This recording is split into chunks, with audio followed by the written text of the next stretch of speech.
Hello students, welcome back to online classes of Aadi career point.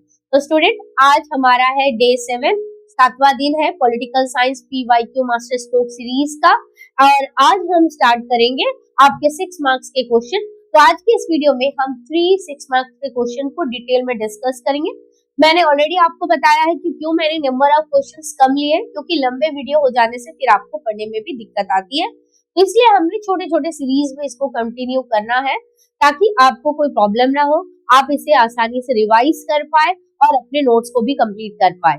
और एक important point है student, तो यहाँ जो 6 मार्क्स के क्वेश्चंस है, इस 6 मार्क्स के क्वेश्चंस या फिर बाकी जितने भी क्वेश्चंस हमने कवर किए वो सारे के सारे CBSE आंसर की पर बेस्ड करके ही है। ओके, तो चलिए स्टार्ट करते हैं आज के पहले क्वेश्चन से। Now the first question is what India's relation with Russia are embedded in a history of our trust and common interest. Support the statement with any 3 appropriate argument. अब India का relationship किसके साथ, Russia के साथ में जो है historical time period से, यानी व्हेन इंडिया गेन इंडिपेंडेंस तब से लेकर के पोस्ट जो है आपका कोल्ड वार एरा, उसके बाद भी इंडिया का जो है रशिया के साथ रिलेशनशिप है। लेकिन हाँ, प्री कोल्ड वार एरा जो है, यानी कि आपका कोल्ड वार एंड होने के पहले का जो एरा है, end of the cold war, sorry pre cold war होने से आपका 1945 के पहले का टाइम पीरियड हो जाएगा। लेकिन अगर 1990s यानी कि 1945 से 1990s के बीच का टाइम पीरियड देखें तो उस समय इंडिया का सोवियत यूनियन के साथ बहुत अच्छा रिलेशन था। ओके, लेकिन उसके बाद 1990s के बाद जो सोवियत यूनियन ब्रेकअप हो जाता है, डिसइंटीग्रेट हो जाता है, उसके बाद भी इंडिया का रशिया के साथ में बहुत ही अच्छा रिलेशनशिप है। तो आखिर ये जो अच्छा रिलेशनशिप है ये आखिर किस पर बेस करके है? तो history of trust and common interest, यानी एक दूसरे पर विश्वास करना। कोई भी दो देशों के बीच में, किसी भी दो देशों के बीच में अगर रिलेशनशिप अच्छा है तो वो क्यों है? क्योंकि इन दोनों के बीच में विश्वास है, किसी ने एक दूसरे को धोखा नहीं दिया है और कॉमन इंटरेस्ट के बेसिस पर है। तो ये आपका स्टेटमेंट है और ये टॉपिक आपका किसमें से लिया गया है? आपका कंटेम्पररी वर्ल्ड पॉलिटिक्स बुक के चैप्टर 1 से लिया गया है। और इंडिया और रशिया रिलेशन आफ्टर दी, यानी कि इंडिया और पोस्ट कम्युनिस्ट कंट्रीज के बीच में relationship, and the best relationship is between home, that is India and Russia. तो चलिए with the basis of answer की चलिए स्टार्ट करते हैं आज का आंसर डिस्कशन। तो Russia and India they are a vision of what multipolar world order। तो आखिर दोनों के बीच में अच्छे रिलेशनशिप क्या है? तो इसका कीवर्ड क्या है? That is what share a vision of. तो ये आपका कीवर्ड होगा share of vision of what, share a vision of a multipolar world order. This is the first keyword. ये आपका इस पर्टिकुलर आंसर का कीवर्ड है कि आप आखिर इस आंसर को कैसे करेंगे, कीवर्ड्स में है। तो अब ये कीवर्ड्स क्या है? Share a vision of multipolar world order. तो आखिर दोनों ही कंट्री एक दूसरे के साथ जो रिलेशन मेंटेन कर रहे, क्यों कर रहे? क्योंकि दोनों का इंटरेस्ट किस पे है? Multipolar world order. तो स्टूडेंट अब समझते हैं कि आखिर ये मल्टीपोलर वर्ल्ड ऑर्डर क्या है, उसके बाद फिर हम आगे बाकी पॉइंट को डिस्कस करेंगे। तो मल्टीपोलर वर्ल्ड ऑर्डर का मतलब क्या है? मल्टीपोलर वर्ल्ड ऑर्डर का मतलब जहां पर सिंगल सेंटर ऑफ पावर नहीं होगा, जहां पर सिंगल सेंटर ऑफ पावर नहीं होगा, पावर जो है वो आपका डिवाइडेड होगा, किसी एक के हाथों पे पूरा पावर नहीं होगा, कोई एक कंट्री अकेले पावरफुल नहीं होगी, बल्कि अलग अलग रीजन है तो अलग अलग रीजन के बेसिस पर उन रीजन में भी आपका क्या है, पावरफुल कंट्रीज होने चाहिए। तो आखिर ये मल्टीपोलर वर्ल्ड ऑर्डर का कॉन्सेप्ट आया कैसे? तो स्टूडेंट जब आपका 1990s में आपका सोवियत यूनियन डिसइंटीग्रेट हो गया। सोवियत यूनियन डिसइंटीग्रेट होने के पहले क्या था? बाइपोलर वर्ल्ड ऑर्डर था। अब ये बाइपोलर वर्ल्ड ऑर्डर का मतलब क्या है? जहां पर 2 डोमिनेंट पावरफुल ब्लॉक्स थे।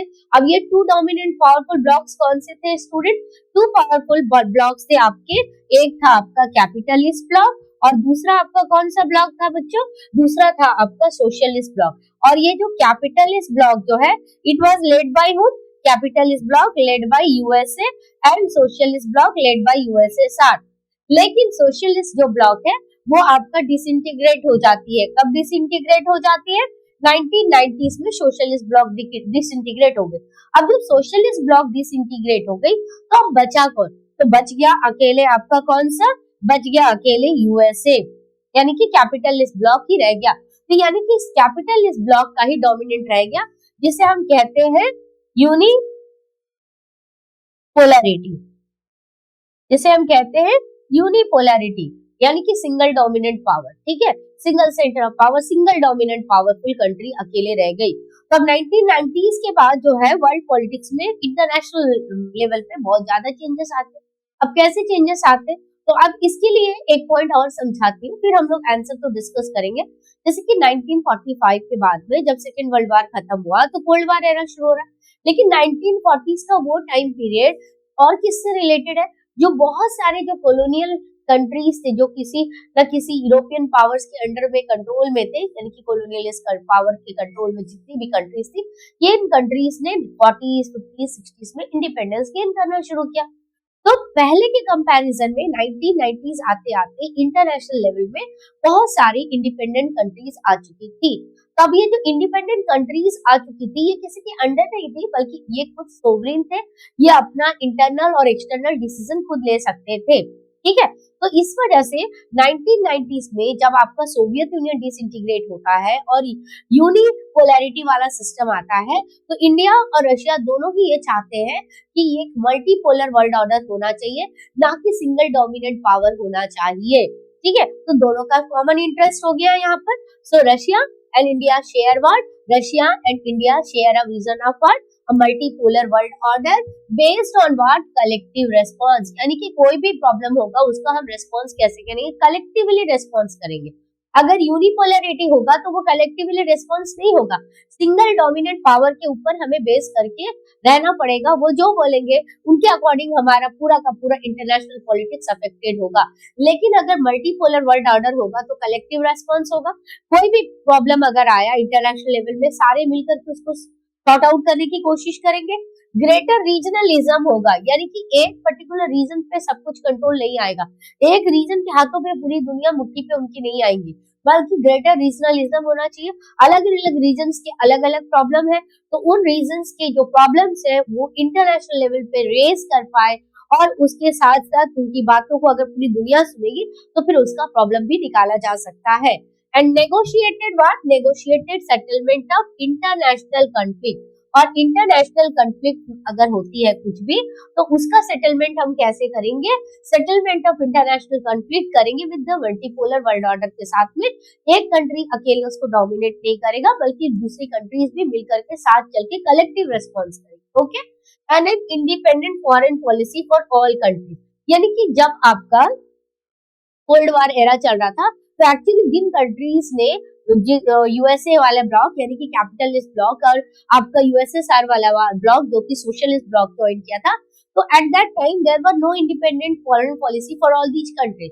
क्यों? क्योंकि जो कैपिटलिस्ट ब्लॉक ज्वाइन कर रहे हैं तो उनको पूरा कैपिटलिस्ट आइडियोलॉजी को फॉलो करना है, और जो सोशलिस्ट ब्लॉक ज्वाइन कर रहे थे उनको पूरा सोशलिस्ट आइडियोलॉजी को फॉलो करना है।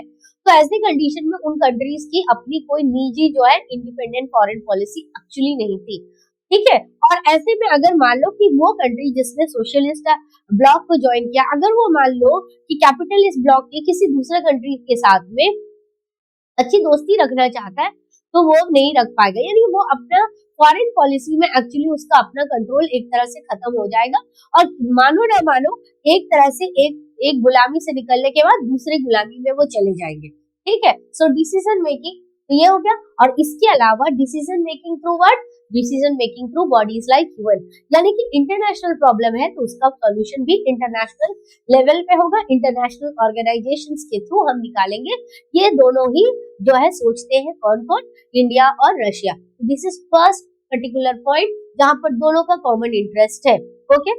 अब चलते हैं अगले पॉइंट में, that India stands to benefit from its relationship with Russia on what, और इश्यूज लाइक कश्मीर। तो अब इंडिया क्यों रशिया से दोस्ती करके रखना चाहता है, क्यों अपने फ्रेंडशिप को हमेशा कंटिन्यू करना चाहता है। तो कोई भी कंट्री किसी दूसरे कंट्री के साथ फ्रेंडशिप तभी कंटिन्यू करते हैं जब उस दोस्ती से, उस फ्रेंडशिप से उनको कोई बेनिफिट मिलेगा। तो डेफिनेटली इंडिया को भी रशिया के दोस्ती से बेनिफिट है। अब क्या बेनिफिट है, benefit on the issues like what, Kashmir के मुद्दे में बेनिफिट है। इसके अलावा एनर्जी सप्लाईज को लेकर है, sharing information on what, sharing information on international terrorism को लेकर के दोनों के बीच में जो है बहुत अच्छा जो है रिलेशन है, यानी कि इंडिया को रशिया के दोस्ती से बहुत ज्यादा बेनिफिट हो रहा है कश्मीर के मुद्दे पे, जो कि बर्निंग इशू होता है इंडिया में, राइट। ये एक बर्निंग इशू है क्यों? क्योंकि पाकिस्तान हमेशा कश्मीर को टारगेट करके रखा है। एनर्जी सप्लाईज, क्योंकि हमारे पास में जो एनर्जी, वो आपका सेंट्रल एशिया जो पार्ट है, तो एनर्जी वाला जो है रिसोर्सेस वहां पर बहुत भरपूर है, तो वहां से एनर्जी सप्लाई इंडिया को मिल सकती है। इसके अलावा जो इंटरनेशनल टेररिज्म जिसका इंडिया भी विरोध करती है, वो दोनों इसको लेकर के सॉल्यूशन निकाल सकते हैं। Next, since India is what, अब बात करते हैं कि इंडिया इज व्हाट, इंडिया के पास में कौन सा मिनरल रिसोर्स है जो वो बाहर से खास करके मंगाता है। India is what, it is an oil importing nation. What do you mean by import करना? इंपोर्टिंग करना मतलब दूसरे देश से अपने देश में मंगाना। तो इंडिया जो है ऑयल कहाँ से मंगाता है? बाहर से मंगाता है। तो इंडिया जो है वो ऑयल इंपोर्टिंग नेशन है, और इस वजह से रशिया जो है वो इंडिया के लिए बहुत इंपॉर्टेंट है। And Russia has repeatedly come to the assistant of what, हमेशा रशिया जो है इंडिया को असिस्टेंस के लिए आया है। जैसे कि एक जो टॉपिक है आपका 1971 का, 1971 में आपने इंडिया बुक में पढ़ा है, 1971 में बांग्लादेश जो है क्राइसिस होती है, राइट। तो अब ये जो बांग्लादेश क्राइसिस होती है, इस बांग्लादेश क्राइसिस की वजह से क्या होता है? बांग्लादेश क्राइसिस की वजह से आपका इंडो पाक वार होता है। इंडो पाक वार यानी कि इंडिया और पाकिस्तान के बीच में वॉर होता है। अब ये जो वॉर में क्या है कि पाकिस्तान को कौन सपोर्ट कर रहे हैं?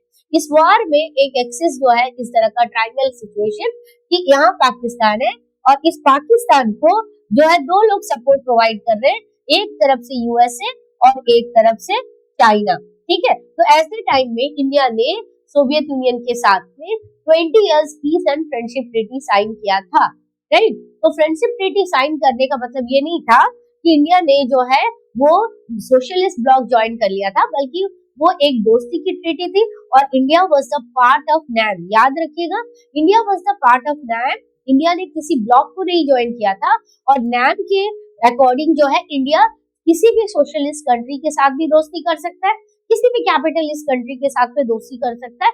इंडिया अपनी फॉरेन पॉलिसी खुद डिजाइन करेगा, इंडिया अपनी इकोनॉमिक पॉलिसी खुद डिसाइड करेगा, ना कि वो किसी और के ऊपर डिपेंड होगा। वो किसी से भी दोस्ती कर सकता है।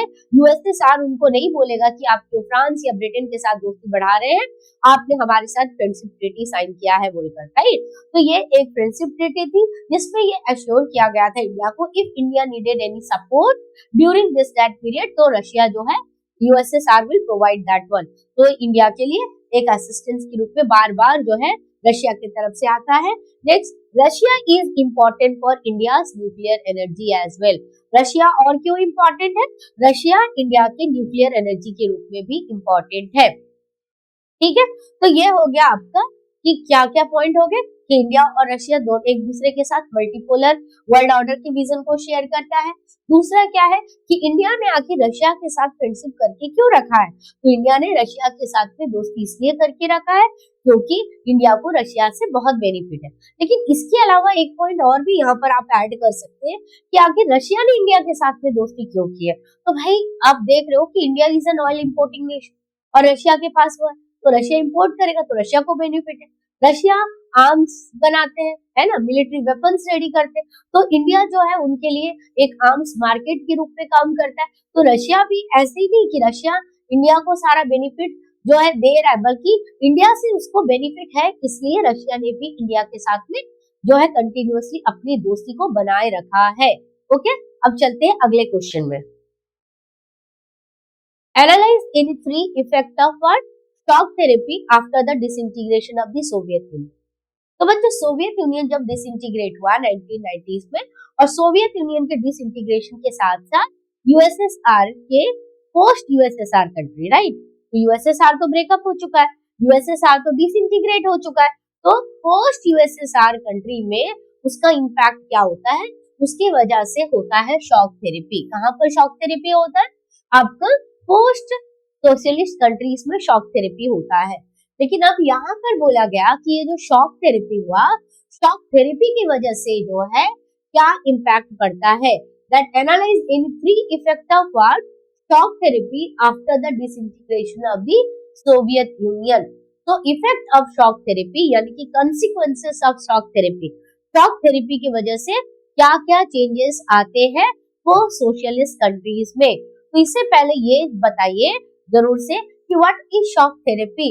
तो शॉक थेरेपी का मतलब क्या है कि ये जो पोस्ट कम्युनिस्ट कंट्रीज में ट्रांजिशन होता है from authoritarian socialist system to liberal democratic system में, एंड दीज ट्रांजिशन जो है इसमें रशिया, सेंट्रल एशिया, ये सारे कंट्रीज अफेक्टेड होते हैं, and they were influenced by world IMF and world trade organisation, right, इनसे वो इन्फ्लुएंस होते हैं।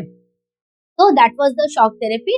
और शॉक थेरेपी का मतलब यहाँ पर क्यों उसको शॉक बोला गया कि देखिए एक सिस्टम पहले क्या था, पूरे 100% एम्प्लॉयमेंट था, पूरे गवर्नमेंट के अंडर कंट्रोल में था, गरीबों के लिए सब्सिडाइज प्राइसेस में बहुत सारी चीजें थी, लेकिन सडनली इसमें जो चेंजेस आया, चेंजेस की वजह से वहां पर जो सोसाइटी किस तरह से अफेक्टेड होती है। तो इफेक्ट ऑफ शॉक थेरेपी क्या है, each of the affected countries was required to make a total shift toward capitalist economy. तो भाई ये लोग चाहते भी थे कि वेस्टर्न कंट्रीज में इतनी प्रॉस्पेरिटी है, हमारे कंट्रीज में भी प्रॉस्पेरिटी होनी चाहिए। तो अब जिस वजह से जो है अब इन्होंने पूरा सोवियत यूनियन का जो डिसइंटीग्रेट होता है उसमें ये फैक्टर बहुत इंपॉर्टेंट रोल प्ले करता है, that the people in the USSR they know what kind of advancement, technological advancement and development taking place there in the western countries or in the western Europe, how much they are happy, right? तो अब इन्होंने भी चाहा था वैसे। तो जैसे यहाँ पर सोवियत यूनियन डिसइंटीग्रेट हो गया, सोवियत यूनियन डिसबैंड हो गया, तो यहाँ पर शॉक थेरेपी होता है। और शॉक थेरेपी का सबसे पहला पॉइंट ये था कि जितनी भी कंट्रीज अफेक्टेड है उनको क्या करना है, टोटल शिफ्ट करना है। किस पे टोटल शिफ्ट करना है, कैपिटलिस्ट सिस्टम पे, कैपिटलिस्ट इकोनॉमी में। अब ये कैपिटलिस्ट इकोनॉमी और सोशलिस्ट इकोनॉमी, अब यहाँ पर एक बहुत बड़ा डिफरेंस है। तो जो कैपिटलिस्ट इकोनॉमी है वो totally based on what, it is totally based on privatisation, right, it is totally based on privatisation. और इंडिविजुअल मीन्स ऑफ ओनरशिप भी है, प्राइवेटाइजेशन है, individual means of what, ownership है।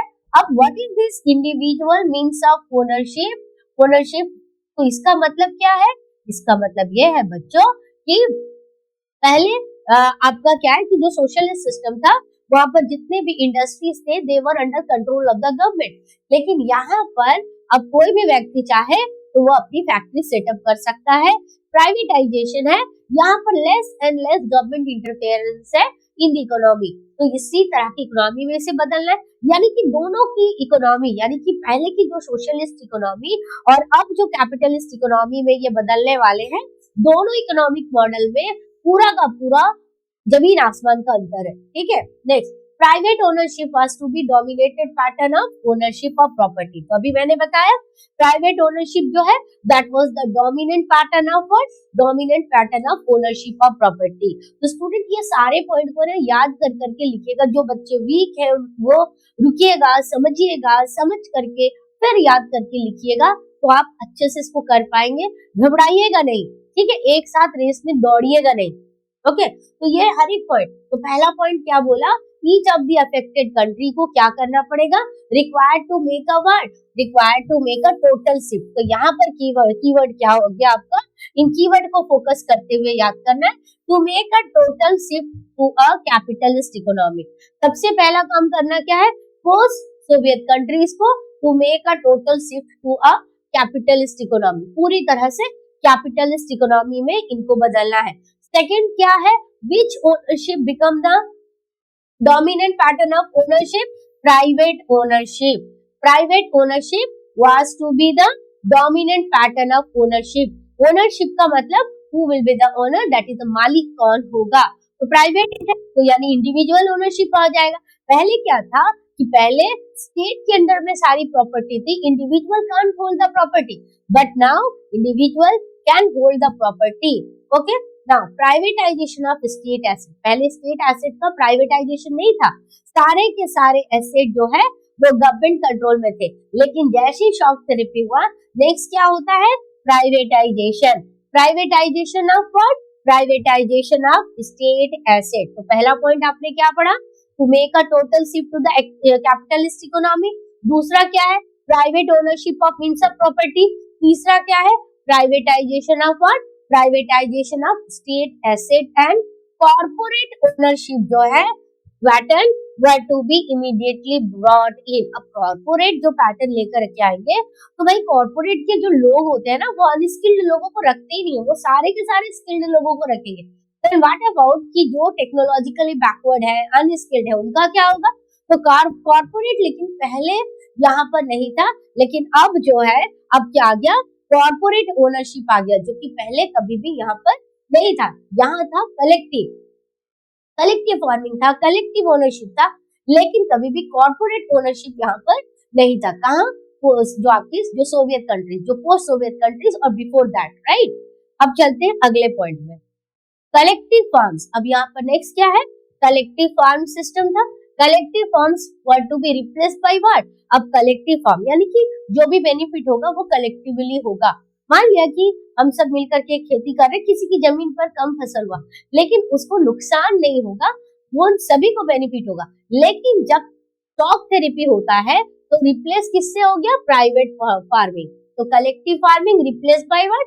Collective farms replace by private farming. तो which type of farming were there? Farms were there during before Cold War era. So before Cold War era there was before end of the Soviet Union, that was the collective farm। तो Soviet union के खत्म होने के पहले किस तरह का farm था? कलेक्टिव फार्म्स था। लेकिन जब सोवियत यूनियन एंड हो गया तो किस तरह का फार्मिंग प्रैक्टिस आ गया? Private farming and what? Capitalisation in agriculture. ठीक है, अब आ गया कैपिटलाइजेशन इन एग्रीकल्चर, लेकिन पहले कैपिटलाइजेशन ऑफ एग्रीकल्चर नहीं था। And the next one, this transition ruled out any alternate और थर्ड वे। अब इसके लिए कोई तीसरा ऑप्शन था ही नहीं। या आपने सोशलिस्ट सिस्टम छोड़ा तो आपको कैपिटलिस्ट सिस्टम अपनाना पड़ेगा, और जब वो कैपिटलिस्ट सिस्टम अपना रहे हैं, रातों रात पूरे सिस्टम में बदलाव हो रहा है, एक तरह से समझ लीजिए इमीडिएट रैपिड चेंजेस हो रहे हैं सिस्टम पे। अब इसकी वजह से इनके पास कोई थर्ड चॉइस नहीं था कि अरे भाई नहीं होगा शॉक थेरेपी, नहीं करेंगे, नहीं जाएंगे प्राइवेटाइजेशन, चलो कोई दूसरे सिस्टम की तरफ में चलेंगे। इनके पास ऐसा कोई ऑप्शन ही नहीं बचा था बच्चों। ठीक है, तो this transition ruled out. Which transition? ये जो सोशलिस्ट सिस्टम से कैपिटलिस्ट सिस्टम में जो ट्रांजिशन हो रहा है, तो कौन सा ट्रांजिशन? ट्रांजिशन हो रहा है आपका सोशलिस्ट से कौन से तरफ पे? आपका ऑथोरिटेरियन सोशलिज्म। ठीक है, ऑथोरिटेरियन सोशलिस्ट से आपका liberal capitalist model. Liberal capitalist model में आपका क्या चेंजेस हो रहा है? लिबरल कैपिटलिस्ट मॉडल में जो चेंजेस हो रहा है, इसके वजह से क्या हो रहा है? Due to this what happened? Due to this they face what? They face shock therapy. इसके वजह से उन्होंने क्या फेस किया? They face shock therapy. Who face shock therapy? Post communist countries face shock therapy. और इनके पास क्या कोई थर्ड चॉइस थी? इनके पास ए और बी, सोशलिस्ट और capitalist. They choose capitalist, no third way other than the state control socialism और कैपिटलिज्म। यानी कि ऑप्शन ए आपका ये है, आप किसी पुराने मॉडल को कंटिन्यू करो, या तो फिर option B liberal capitalist model को चुनो। आपके पास कोई दूसरा ऑप्शन नहीं है। एक बार इसे रिवाइज कर लेते हैं फिर से कि पहले आप क्या देखते हो इफेक्ट ऑफ शॉक थेरेपी में। तो इफेक्ट ऑफ शॉक थेरेपी में that each of the affected country, यानी कि जितने कंट्रीज जो सोवियत यूनियन के पार्ट थे, यानी कि पोस्ट सोवियत कंट्रीज अफेक्टेड जितने भी हुए, रिक्वायर्ड टू मेक, इनको क्या करना था? Total shift. क्या करना था बच्चों? इनको टोटल शिफ्ट करना था। टोटल शिफ्ट किस में करना था? To a capitalist economy. उनके पास कोई दूसरा ऑप्शन नहीं था। Which pattern become the dominant pattern of ownership of property? Private ownership आ गया। ठीक है, अच्छा किसका प्राइवेटाइजेशन हो गया? स्टेट एसेट का प्राइवेटाइजेशन हो गया। और कौन किस तरह का ओनरशिप आया? That was the corporate ownership pattern आ गया। ठीक है, तो ये सारे की पॉइंट्स हो गए। नेक्स्ट क्या देखने के लिए मिलता है? कलेक्टिव फॉर्म से प्राइवेट फार्मिंग। ठीक है, और transition ruled out and any alternate और थर्ड वे, यानी कोई दूसरा और तीसरा ऑप्शन उनके पास अवेलेबल नहीं था, rather than to go with state control socialism or capitalism. Okay, now the last question of today's session, that is third number question. Explain any three environmental concern in global politics which no single government can address. मैंने 3 ऐसे environmental मुद्दे के बारे में बताना है problems के बारे में बताना है, या हम कह सकते हैं चैलेंजेस के बारे में बताना है, जो कोई भी सिंगल कंट्री उसको अकेले टैकल नहीं कर सकती, राइट। जो अकेले कोई भी कंट्री उसको कंट्रोल नहीं कर सकती है। तो भाई ये बात तो सही है। अब ग्लोबल वार्मिंग हो रही है, अब ग्लोबल वार्मिंग को लेकर इंडिया अगर अकेले इनिशिएटिव लेगा और सोचेंगे कि हम ग्लोबल वार्मिंग को रोक देंगे और बाकी लोग जो है फैक्ट्री जितना बनाना चाहे बनाए, क्या ये पॉसिबल है? ये पॉसिबल नहीं है, राइट। तो जो ग्लोबल लेवल में जो एनवायरमेंटल जो कंसर्न है, उसके लिए एक देश की इनिशिएटिव लेने से नहीं होगा, बल्कि सभी को एक साथ मिलकर के काम करना पड़ेगा। तो ऐसे कौन कौन से एनवायरमेंटल प्रॉब्लम्स है और चैलेंजेस है जो कोई भी एक single government can not address, ठीक है। तो that is through out the world, through out the world जो कल्टीवेबल एरियाज है। कल्टीवेबल एरियाज मतलब वो एरिया जहां पर क्या होती है, खेती होती है, राइट। तो देखो जमीन तो हमारे पास जितनी थी उतनी ही है, जमीन में कोई बदलाव नहीं हो रहा, लेकिन फिर भी हम बोल रहे हैं कि कल्टीवेबल एरिया इंक्रीज नहीं कर रही। तो कल्टीवेबल एरिया इंक्रीज क्यों नहीं कर रही? क्योंकि जो इलाके खाली थे पॉपुलेशन बढ़ने की वजह से कई इलाकों पे जो है न्यू सेटलमेंट डेवलप हो रहे हैं, लोग अपने घर बना रहे हैं खाली जमीनों पे। लेकिन कल्टीवेबल एरिया में क्या प्रॉब्लम हो रहा है कि जो इतना एरिया है, पहले यहाँ से 5 केजी मान लो अगर वीट प्रोड्यूस कर रहे थे, अभी हम एक्सपेक्ट करते हैं कि यहाँ से 100 केजी वीट हो जाना चाहिए। और इसके लिए हम क्या कर रहे हैं, modern method of farming use कर रहे हैं और HYB सीड्स यूज कर रहे हैं। और इन सब की वजह से क्या हो रहा है, इन सब की वजह से जो है हमारे जो खान पान में बदलाव हो रहा है, हमारे खाने पाने की जो है वो फर्टिलाइजर्स वगैरह से बहुत ज्यादा अफेक्टेड होती है। जो उसमें जो नेचुरल जो सोर्सेस होते हैं जो हमें बचाएंगे, वो बल्कि हमारे लिए नेगेटिव काम है। Okay, so through out the world cultivable area जो है बहुत कम एक्सपेंड कर रही है, ठीक है। अब existing land is losing fertility. तो जो एग्जिस्टिंग लैंड है, तो पहला क्या है कि कल्टीवेबल लैंड बढ़ नहीं रहा है, यानी कि खेती करने के लिए जमीन बढ़ नहीं रही है, और जो जमीन है उसकी जो फर्टिलिटी है वो कम हो रही है। अब फर्टिलिटी क्यों कम हो रही है? Because of the modern method of farming. क्यों ऐसा हो रहा है? Modern method of farming. अब मॉडर्न मेथड ऑफ फार्मिंग, इसके अलावा और भी बहुत सारे प्रॉब्लम्स है, जैसे कि आपका वाटर पॉल्यूशन है, सॉइल पॉल्यूशन है, बहुत सारी चीजें। तो एग्जिस्टिंग लैंड अपनी फर्टिलिटी जो है लॉस कर रही है।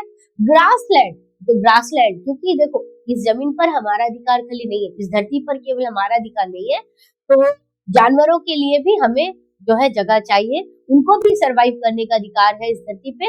अदरवाइज ये इकोसिस्टम जो है वो पूरी तरह से डिसेबल हो जाएगा, right. So grassland have been overgraze. तो जो ग्रासलैंड है उनको बहुत ज्यादा ओवरग्रेज किया जा रहा है, एंड फिशरीज को भी क्या किया जा रहा है, ओवर हार्वेस्टेड किया जा रहा है। यानी कि जितनी मछलियां नहीं जन्म हो रही है उससे ज्यादा मछलियों को यूज किया जा रहा है, समय के पहले उनको निकाल दिया जा रहा है, ओवर हार्वेस्टेड हो रहा है, ठीक है। And water bodies have suffered extensive depletion and pollution. तो ये वो सारे चैलेंजेस है जो पूरी दुनिया फेस कर रही है। कल्टीवेबल एरिया अगर इंक्रीज नहीं करेगी तो आने वाले टाइम पे लोगों को खाने पीने की चीजों की दिक्कतें होने लगी, राइट। और जो जमीन है उसकी फर्टिलिटी क्या हो रही है, धीरे धीरे कम हो रही है, और एक ऐसा टाइम आएगा जब आपको उसमें से एक भी प्रोडक्शन नहीं मिलेगा, ठीक है। फिशरीज ओवर हार्वेस्टेड हो रही है, ओवर ग्रेजिंग हो रही है ग्रासलैंड का, और ओवर हार्वेस्टेड हो रहा है। So water bodies have been suffered extensive depletion and pollution. तो ये हो गए global challenges. All these have severely restricted food production, तो जो ऑलरेडी अभी हमने कहा, right. So now, according to the Human Development Report 2016 by UNDP, that is United Nations Development Program. तो UNDP ने as per 2016 क्या रिपोर्ट दिया है, that 663 million people, कहाँ पर 663 million people in developing countries, याद रखिएगा डेवलप्ड नहीं, डेवलपिंग कंट्रीज में 663 million people क्या होने वाले हैं, have no access towards sanitation, यानी कि साफ सफाई, ये सारी चीजों को वो एक्सेस नहीं कर पाएंगे, resulting in the death of more than 3 million children every year. और इसके वजह से क्या होगा, 3 million चिल्ड्रन जो है हर साल मारे जाएंगे। तो आप समझ रहे हैं कि सिचुएशन कितना खराब हो रहा है। 2016 का रिपोर्ट है, यूनाइटेड नेशन डेवलपमेंट प्रोग्राम का ह्यूमन डेवलपमेंट रिपोर्ट है 2016 का कि आने वाले सालों में 663 मिलियन पीपल डेवलपिंग कंट्रीज के जिनका कोई एक्सेस नहीं होगा सैनिटेशन में, और इसके वजह से कितने बच्चे की डेथ हो सकती है, 3 मिलियन चिल्ड्रन एवरी ईयर जो है वो डेथ कर जाएंगे। जब बच्चे ही चले जाएंगे तो ह्यूमन रिसोर्स कहाँ से आए, right. Natural forest are being cut down, तो नेचुरल फॉरेस्ट हर दिन कट हो रहे हैं, इलीगली कट डाउन हो रहे हैं, और उतने पेड़ भी नहीं लगाए जा रहे हैं। So natural forest are being cut down and people are being displaced, और लोगों को अपनी जगह छोड़ करके निकलना पड़ रहा है। जैसे कि अमेजन फॉरेस्ट आज का अमेजन फॉरेस्ट और आज से 50 साल का अमेजन फॉरेस्ट, दोनों में अंतर है।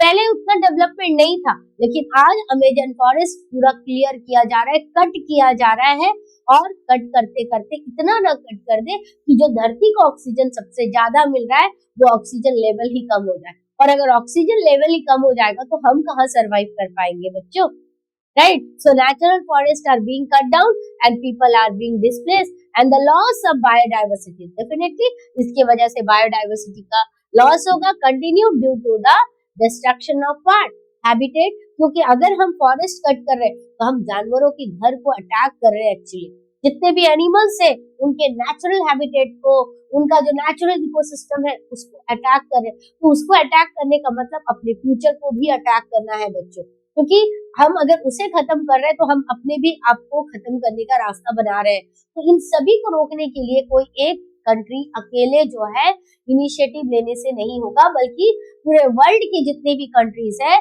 This is the responsibility of each and every country, each and every human being as well, right? So natural forests are being cut down and people are being displaced. A loss of what biodiversity continues due to what? Due to the destruction of habitat in areas which are rich in species, right? तो ये सारे ऐसे मुद्दे हैं जिसे कोई एक country अकेले जो है चैलेंज नहीं कर सकता है और ना ही सॉल्यूशन निकाल सकता है। So a steady decline in the total amount of what? Ozone in the Earth's stratosphere.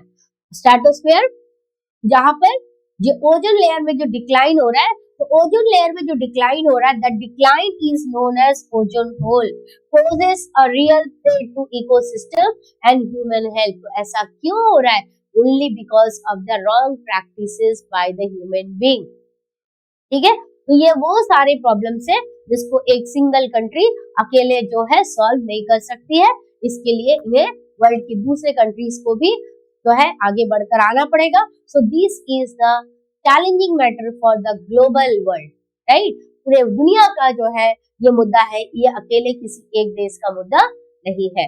Another point, coastal pollution too is increasing globally due to what? Land lease activity. तो कोस्टल एरियाज में भी pollution बढ़ रहे हैं, क्यों बढ़ रहे हैं? लैंड लीज एक्टिविटीज की वजह से। ये वो चैलेंजेस है जो कोई सिंगल कंट्री अकेले सॉल्व नहीं कर सकती। ओके, तो ये थे आज के 3 क्वेश्चंस जिसे हमने बहुत डिटेल में स्टडी किया। तो अब अगले वीडियो में हम और दूसरे 6 मार्क्स के क्वेश्चन को कंप्लीट करेंगे। ओके स्टूडेंट, तो अगर वीडियो में कुछ भी डाउट हो तो डेफिनेटली आप मुझे कमेंट सेक्शन में पूछ सकते हैं। ओके, तो पढ़ाई अच्छे से चलती रहनी चाहिए।